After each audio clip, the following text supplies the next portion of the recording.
Hai Sobat Onje, selamat bertemu kembali di Ditek Online. Untuk mempersiapkan diri menghadapi pekan ujian, yuk kita sama-sama belajar dan simak video pembelajaran berikut ini.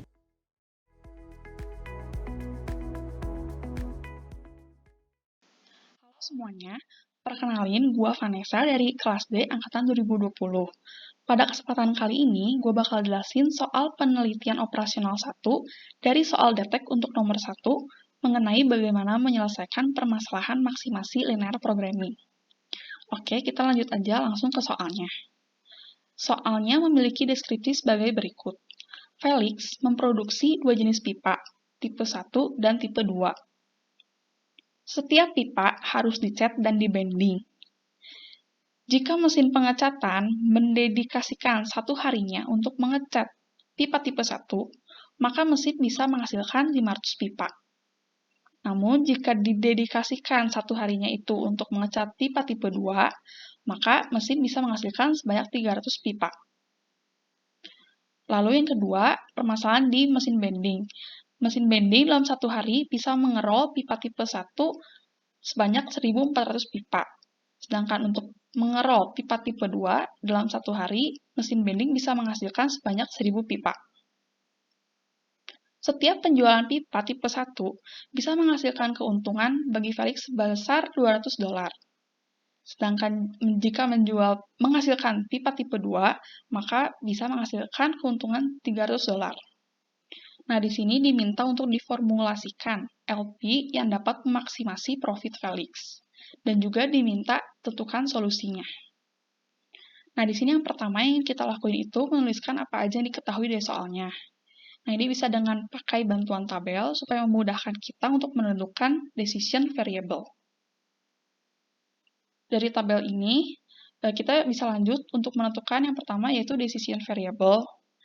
Nah, caranya ini adalah mengetahui dulu apa yang ingin dimaksimasi. Di sini, permasalahannya ingin untuk memaksimasi profit.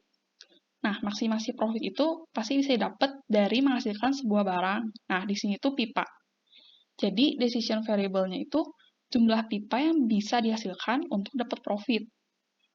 Karena tipe pipanya itu ada 2, jadi X1 jumlah pipa jenis 1 yang dapat dihasilkan dalam satu hari, dan X2 jumlah pipa jenis 2 yang dapat dihasilkan dalam satu hari. Setelah selesai menentukan decision variable, baru kita masuk ke objective function. Persamaan untuk objective function itu adalah maksimasi Z sama dengan 200X1 ditambah 300X2. 200-nya ini dapat dari profit untuk satu pipa tipe 1, sedangkan 300 dari profit satu pipa tipe 2. Setelah itu, baru kita masuk ke constraint. Nah, di sini kita harus tentuin persamaan constraint-nya, atau persamaan yang jadi kendala atau keterbatasan. Di sini, ada dua constraint, yaitu keterbatasan mesin dalam menghasilkan pipa dalam satu hari. Karena kita dikasih tahunya per hari, kita bisa menghasilkan berapa ratus pipa, maka persamaannya itu jadi 1 per. Nah, di sini yang pertama itu adalah permasalahan di mesin pengecatan.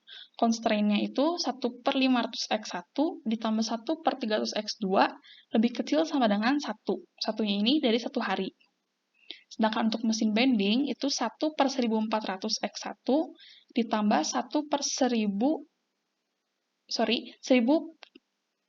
per 1400X1 ditambah 1 per 1000X2 lebih kecil sama dengan 1. Nah, setelah itu, jangan lupa untuk yang terakhir itu ada sign restriction, yaitu yang artinya setiap variabel itu harus non-negatif, karena nggak mungkin ngasilin sesuatu tapi jumlahnya itu minus. Setelah LP lengkap, baru kita bisa cari solusi optimalnya menggunakan grafik. Nah, di sini itu udah digambar grafik dari dua constraint. Nah, didapat titik 0,300 dan titik 500,0 yang berada pada visible region. Nah, kedua titik tersebut kita coba masukin ke persamaan maksimasi Z yang tadi. Titik yang pertama itu 0,300, kita masukin ke maksimasi Z dan dihasilkan nilai $900. Sedangkan yang kedua, titik 500,0 dimasukin ke persamaan Z dan dihasilkan $1.000.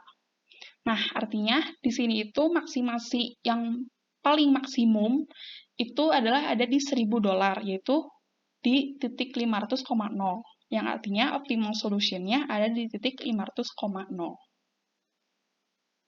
Sekian dari saya untuk nomor 1 ini.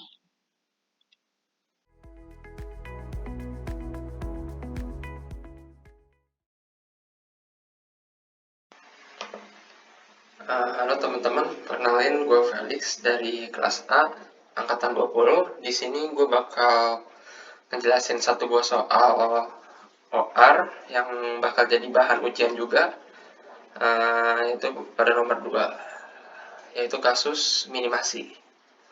Nah, di sini soalnya gue baca dulu. Surya akan pindah rumah dari Pekalongan ke Bandung dengan jumlah total barang yang akan dipindahkan berjumlah 800 kg. Nah, jasa transportasi 1 mampu membawa barang sebanyak 200 kg dengan harga jasa 350.000. Sedangkan jasa transportasi 2 mampu membawa barang dengan bobot 300 kg dengan harga jasa 600.000. Surya tidak ingin menyewa jasa transportasi lebih dari 3 jasa. Dan Surya juga ingin meminimasi ongkos kirim atau jasa barangnya. Nah, tentukan linear programming untuk meminimasi ongkos kirim barang Surya. Nah, yang pertama-tama, teman-teman juga harus tahu juga, buat kasus linear programming ini, kalian harus nentuin 4 komponen utama dari linear programming.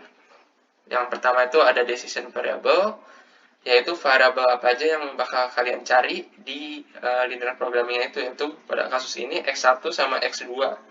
X1-nya adalah jumlah penyewaan jasa transportasi, terus X2-nya itu jumlah penyewaan jasa transportasi 2, yang X1 itu jasa transportasi 1. Nah, kemudian udah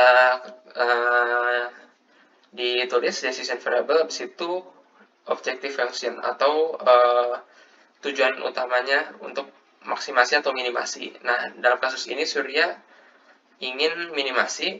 Nah, jadi penulisannya min Z sama dengan 350.000 kali X1 plus 600.000 kali X2, karena harga jasa 1 350.000 kali dikali X1, atau banyaknya Surya memesan ongkos kirim atau jasa transportasi 1, terus ditambah 600.000 dari biaya bila Surya memesan atau menyewa jasa transportasi 2 dikali X2 yang akan kita cari. X1 dan X2 akan kita cari. Kemudian constraint-nya itu 200 X1 ditambah 300 X2 lebih besar sama dengan 800. Nah, kembali ke soal, 200-nya itu dari 200 kilo yang hanya mampu dibawa oleh jasa ekspedisi 1 atau jasa transportasi 1. Terus 300-nya dari X2, jasa transportasi 2 yang hanya mampu membawa bobot sebanyak 300 kilo.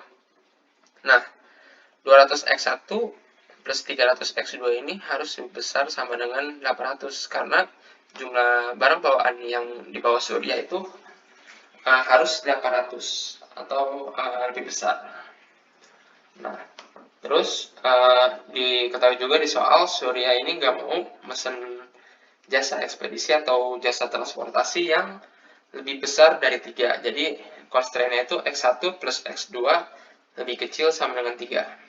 Nah, jangan lupa juga komponen yang keempat itu sign precision, yaitu X1 dan X2 itu lebih besar sama dengan 0. Nah, kita langsung ke pembahasan soalnya. Sebelum kalian menggambarin grafik ini, kalian itu harus melewati proses-proses ini, mencari titik potong grafik dan lain-lain. Nah, dari awal dulu gue jelasin, untuk proses mencari titik potong grafik itu dari constraint pertama dulu.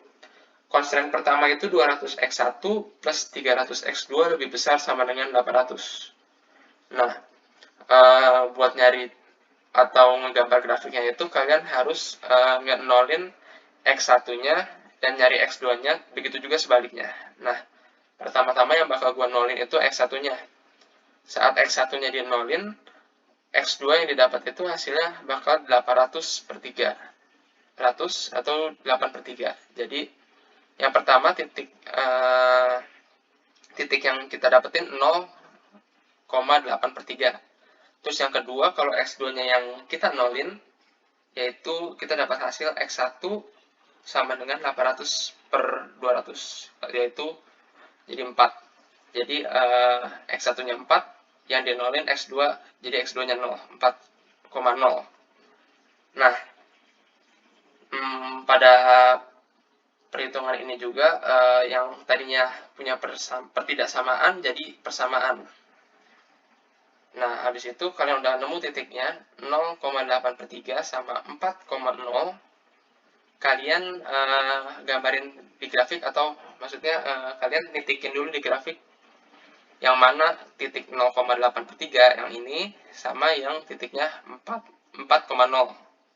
Nah, udah nemu titiknya 0,8 per 3 sama 4,0, kalian tinggal tarik garis lurus.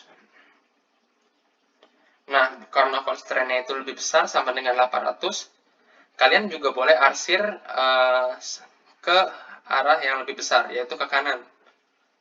Nah, buat kasus ini gue gak mau ngarsir ke kanan, nanti takutnya jadi berantakan. Nanti gue bakal arsir pas lagi udah nemu himpunan penyelesaiannya atau daerah penyelesaiannya. Nah, yang kedua kita lanjut ke constraint 2. Di constraint 2, X1 plus X2 itu lebih kecil sama dengan 3. Nah, sama kayak yang X1, cuma ini kayaknya lebih gampang. Jadi, kalau kita nggak nolin X1, X1-nya 0, X2-nya 3. Kalau kita nggak nolin X2, yang X1 bakal jadi 3, yang X2 bakal jadi 0. Nah, kita gambarin titik 0,3 sama titik 3,0. Nah, X1 itu sebagai sumbu X, 0,3 di sini. X1-nya 0, X2-nya 3. Nah, yang kemudian X1-nya 3, X2-nya 0. Di sini X1 gua sebagai sumbu Y, yang X2 gue gambarkan sebagai sumbu yang X1 itu sebagai sumbu X, gue gambarkan sebagai sumbu X, yang X2 gue gambarkan sebagai sumbu Y. Nah, kalau udah ketemu begini, daerah penyelesaian yang X1 plus 2 plus X2 lebih kecil sama dengan 3 itu kan ke bawah penyelesaiannya, karena kurang dari. Sedangkan yang warna biru ini, yang constraint pertama itu ke atas. Nah, kalian lihat yang kena arsiran 2 kali yang masing-masing memenuhi syarat keduanya. Jadi di syarat pertama, syarat kedua juga terpenuhi, di syarat kedua, syarat pertama juga terpenuhi. Nah, ini gambar garisnya atau gambar arsirannya yang bisa menjadi himpunan penyelesaian yang nggak melanggar salah satu constraint-nya. Nah, buat nyari titik atau solusi optimal itu, kita ngambil atau menguji titik-titik ekstrim, terus kita akan masukin ke persamaan objektif functionnya. Nah, untuk di grafik ini ada 3 titik ekstrim yang bakal kita uji, yaitu ada 0,8 per 3, ada 0,3 yang di masing-masing ujung arsirannya, sama yang kita sebelumnya gak ketahui yang di titik 1,2 ini. Nah, gue nemuin titik 1,2 ini dengan cara kita harus mencari titik potong kedua garis tersebut, garis yang dari constraint kedua sama garis dari constraint pertama. Nah, cara yang gue lakuin itu dengan cara eliminasi substitusi. Nah, yang bakal gue lakuin itu mengeliminasi X1-nya dulu. Nah, dari constraint kedua 200 X1 plus 300 X2 sama dengan 800. Dari constraint pertama ini, sorry. Nah, dari constraint kedua ini, biar gue bisa ngeliminasi X1, gue ngaliin X1 plus X2-nya tuh sama 3-nya dikali 200. Biar pas gue kurangin, hasilnya 0x1 ditambah x2 sama dengan 200. Maksud 0x1 ditambah 100x2 sama dengan 200. Nah, jadi dapat hasil X2 sama dengan 200 per 100, atau langsung gue tulis X2 sama dengan 2. Nah, udah ketemu X2 nya sama dengan 2, gue ngelakuin substitusi nilai X2 sama dengan 2 ini ke persamaan kedua yang lebih gampang. Ya, kalian juga bisa ke persamaan 1, cuma kan gue lihat 0 lebih agak banyak, jadi gue lebih milih ke ke substitusi X2 nya itu ke constraint yang kedua. Nah, dapat hasilnya X1 sama dengan 1, titik potongnya 1,2. Nah, artinya apa? Artinya titik-titik ekstrim ini 1,2, 0,8 per 3, 0,3 ini bakal salah satunya tuh bakal menjadi nilai X1 dan X2 yang membuat nilai Z minimasi. Nah, tinggal kita cek di objective functionnya.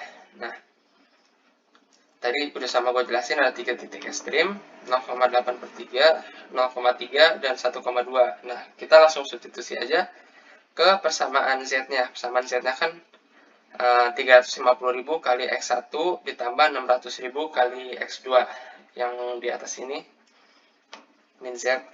Nah, kalian masukin X1 sama X2-nya yang kita udah temuin kan 0,8 per 3, kalian substitusiin X1-nya 0, X2-nya 8 per 3. Kalian nemuin hasilnya 1.600.000. Terus 0,3 sama kayak yang pertama, kita dapetin hasilnya 1.800.000, mau lebih mahal. Berarti yang pertama jadi solusi optimal. Belum tentu, karena kita ada 3 titik ekstrim. Nah, yang ketiga ini 1,2 pas dimasukin ternyata hasilnya 1.550.000. Oh, lebih murah lagi. Berarti solusi yang titik ekstrim yang 1,2 ini bakal menjadi solusi optimal. Kalau udah jadi solusi optimal ini berarti kesimpulannya boleh ngikuti kata-kata gue. Oleh karena itu, pada titik 1,2 menghasilkan nilai Z terendah. Bisa ditulis juga yaitu bla bla bla berapa, 1.550. Terus, maka Surya harus menyewa 1 buah jasa transportasi 1 dan 2 buah jasa transportasi 2. Karena yang X1-nya 1 dan yang X2-nya 2. Nah, agar ongkos sewa atau ongkos kirim yang disewa Surya bakal menjadi minimum, yaitu senilai 1.550.000. Sekian video pembahasan soal mudah dari OR1. Terima kasih.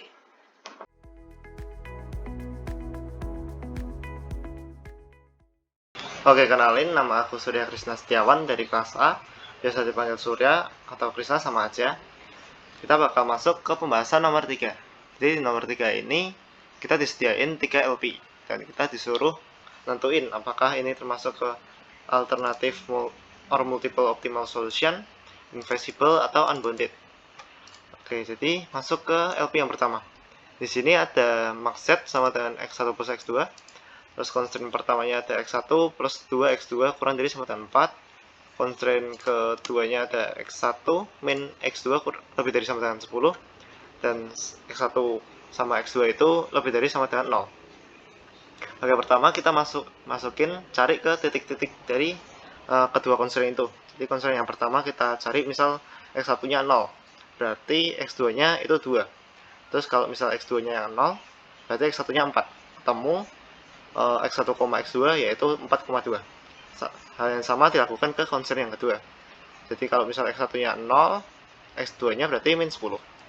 X2-nya 0, berarti X1-nya 10. Temu berarti titiknya 10, min 10. Lalu kita gambar grafik kayak biasa. Terus kita hubungkan kedua ini 4,2 di sini dihubungkan kan di garis 10, min 10. Terus kita lihat constraint pertama dulu, itu tandanya kurang dari sama dengan, berarti ke bawah. Bawah sini berarti misal kayak gini, dan kayak gini. Terus misal yang ke constraint kedua ini lebih dari sama dengan, berarti ke kanan. Yang sini kan. Nah, di sini itu nggak bisa ketemu nih, nggak ada solusinya karena nggak ketemu. Karena mungkin bisa dipikir kayak, loh ini kan bisa ketemu nih di sini, di bagian sini. Tapi kita harus lihat juga sign restriction-nya. Itu lebih dari sama dengan 0 semuanya. Berarti semuanya itu harusnya ke arah sini nih. Ada satu lagi di sini. Nah, ini jadi nggak ditemukan solusinya, alias invisible. Jadi LP ini invisible karena nggak ada daerahnya nih, nggak ada daerah optimal solusinya. Lanjut ke yang kedua. LP yang kedua ini ada objective functionnya itu max z sama dengan 8x1 ditambah 2x2. Unsur yang pertama 16x1 plus 4x2 kurang dari sama dengan 32. Unsur yang keduanya 10x1 plus 4x2 kurang dari sama dengan 24. Dan x1, x2 itu lebih dari sama dengan 0. Dan restriction. Terus kita sama kayak tadi, kita lihat dari concern pertama dan concern kedua dulu. Sama kayak tadi, terus kita nolin salah satunya ketemu berapa, terus yang kedua di nolin ketemu 2,8 dan 2,4,6. Nah, terus dicari nih, dihubungin kedua koordinat itu, ketemu daerah penyelesaiannya ada di sini nih. Berarti ada 3 titik. Ada titik A yang aku tandain di sini. Di sini. Titik A, titik B, dan titik C. Nah, dan di sini itu berarti seharusnya ada salah satu titik ini yang merupakan maksimasi nih. Nah, tapi kita nggak tahu titik B ada di koma berapa. Kita cari dulu pakai eliminasi dari constraint pertama dan constraint kedua. Dieliminasi ketemu x1-nya 4/3, x2-nya 8/3. Terus tadi kan objective function-nya max z sama dengan 8x1 plus 2x2. Jadi kita harus cari yang paling besar nilainya. A itu 2,0, B itu tadi kita cari 4/3, 8/3, yang C itu 0,6. Tinggal dimasuk-masukin titik di A, B, C ke objective function-nya. Ketemu titik A itu 16, titik B itu 16 juga, titik C 12. Berarti yang C ini sudah pasti enggak kan. Tapi di titik A sama titik B itu sama, hasilnya 16, paling besar. Itu artinya solusi optimalnya ada di sepanjang garis ini nih, dari sepanjang A sampai B. Jadi ini adalah solusi optimalnya. Jadi solusi optimal ada di titik A sampai B. Jadi LP ini adalah alternative or multiple optimal solution. Lanjut ke LP ketiga. Ada objective function max z sama dengan min x1 plus 3x2. Dengan constraint yang pertama 4x1 min x2 lebih dari sama dengan 4. Constraint kedua 2x1 plus 4x2 lebih dari sama dengan 8. Dan sign restriction-nya x1, x2 itu lebih besar dari 0. Artinya positif. Sama kayak tadi, dilihat dari constraint pertama dulu, x1-nya di nolin, x2 dapat min 4, x2 di nolin, dapat x1-nya dapat 1, begitu juga dengan constraint kedua. Lalu di gambar grafiknya, lalu kita arsir. Yang di sini 4,2 constraint 2. Di sini ada 1, min 4, itu constraint pertama. Terus kita cari, kita lihat nih. Semuanya lebih dari sama dengan. Berarti daerah arsirannya ke sana nih. Sana semua nih, sana semua. Nah, di sini nggak ketemu daerah penyelesaiannya karena kita nggak tahu yang ini titik berapa. Terus ini terlalu besar gitu. Jadi itu hal yang nggak mungkin buat kita cari solusi optimalnya. Jadi LP ini unbounded. Itu penjelasannya untuk nomor 3.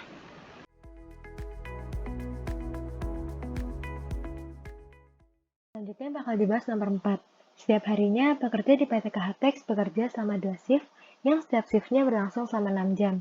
Untuk setiap shift dibutuhkan pekerja sebanyak sebagai berikut. Shift 1 butuh 12 pekerja, shift 2 butuh 8 pekerja, shift 3 butuh 15 pekerja, dan juga shift 4 butuh 6 pekerja.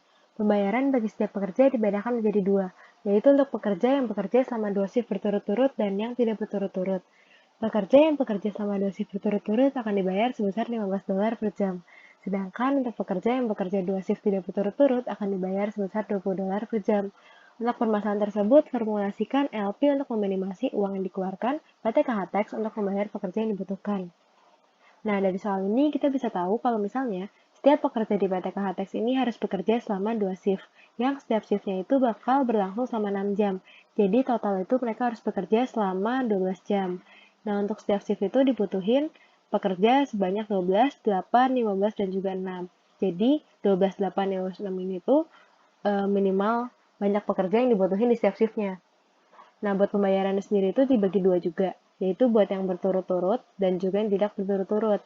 Jadi kalau misalnya mereka bekerja selama 2 shift berturut-turut itu bakal dibayar $15 per jam, sedangkan buat yang tidak berturut-turut bakal dibayar sebesar $20 per jam.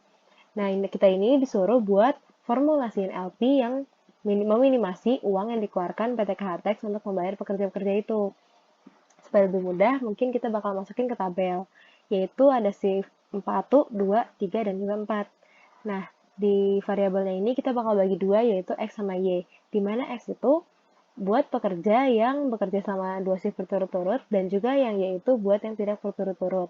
Buat yang berturut-turut ini kita bakal bagi jadi 4, yaitu X1, X2, X3, dan juga X4. Yang X1 ini buat pekerja yang mulai bekerja di shift 1 dan lanjut ke shift 2. Terus buat yang X2 itu yang mulai bekerja di shift 2 dan lanjut ke shift 3. Buat yang X3 itu yang bekerja mulai di shift 3, lanjut ke shift 4, dan juga yang X4 itu mulai di shift 4, lanjut ke shift 1, jadi 2 shift berturut-turut. Terus buat yang Y itu bakal dibagi jadi 2, yaitu buat yang bekerja di shift 1 dan 3, dan juga buat yang bekerja di shift 2 dan 4. Nah, terus yang buat minimal pekerjanya kita tulis juga, yaitu buat shift 1 butuh minimal 12, shift 2 butuh 8, shift 3 butuh 15, dan juga shift 4 butuh 6. Nah, selanjutnya kita bakal cari 4 aspek yang emang harus ada kalau kita bikin formulasiin LP, yaitu decision variable, objective function, constraint, dan juga sign restriction. Nah, buat decision variabelnya, kayak yang udah ditulis di tabel, kita bakal bagi jadi 2, yaitu X sama Y, di mana X itu pekerja yang mulai bekerja, dan mereka tuh kerjanya itu berturut-turut. Nah, I-nya itu terdiri dari 1, 2, 3, dan 4 sesuai sama tabel. Dan buat yang Y-nya itu buat yang tidak berturut-turut. Dan itu tuh I-nya itu bernilai 1 dan 2. Nah, buat objective function, sesuai sama yang di soal, itu tuh kita harus formulasiin buat meminimasi. Jadi kita bikinnya min Z. Min Z itu apa? Dia itu upah pekerja yang bekerja pada shift yang berturut-turut dikali sama durasinya, dikali sama jumlah pekerjanya, yaitu X1, X2, X3, dan juga X4.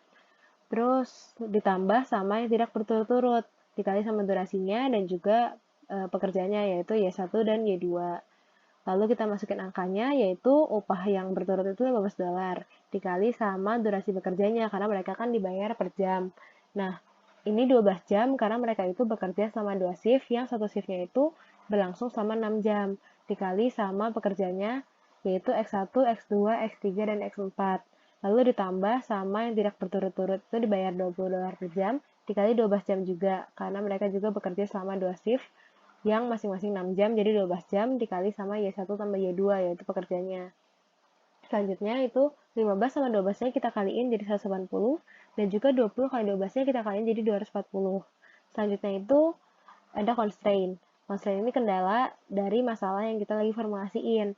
Nah, di sini dapat dilihat di tabel. Jadi, di setiap shift itu kan butuh pekerja sebanyak masing-masing berapa gitu kan. Nah, itu tuh kita bikin sebagai constraint-nya, yaitu kebutuhan dari setiap shift-nya itu. Bisa dilihat lebih di tabel kalau misalnya di shift 1 itu kendalanya itu X1 tambah X4 tambah Y1 itu totalnya itu harus lebih besar dengan 12. Sedangkan di shift 2, X1 tambah X2 ditambah Y2 itu lebih besar dengan 8. Di shift 3, X2 tambah X3 tambah Y1 lebih besar sama dengan 15. Dan juga di shift 4, X3 tambah X4 tambah Y2 lebih besar sama dengan 6. Nah, itu yang bakal jadi constraint di formulasi LP kita. Terus selanjutnya ada sign restriction. Kita kan nyari banyak pekerjanya ya. Jadi nggak mungkin kita tuh ngambil yang kurang dari 0 atau yang bilangan negatif. Jadi kita tulis XI yang I-nya itu 1, 2, 3, 4 itu lebih besar sama dengan 0, dan juga YI yang I-nya 1 sama 2 itu lebih besar sama dengan 0 juga. Terima kasih teman-teman di Tech. Semoga video pembelajaran tadi dapat membantu teman-teman dalam menghadapi ujian nanti ya. Stay safe, stay healthy, dan good luck dalam menghadapi ujiannya.